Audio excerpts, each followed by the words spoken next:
UProve is a digital credential technology for claims-based identity management invented by Stefan Brands and developed by Credentica.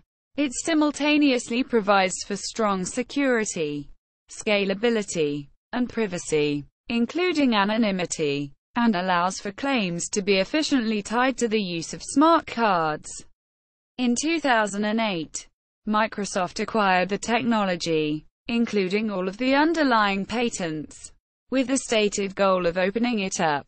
In March 2010, Microsoft announced the release of a cryptographic specification and open-source API implementation code for part of the UProve technologies as a community technology preview under Microsoft's Open Specification Promise.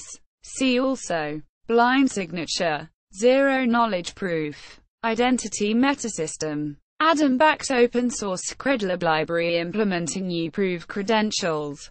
UProve on Credentica.com. UProve on Microsoft website.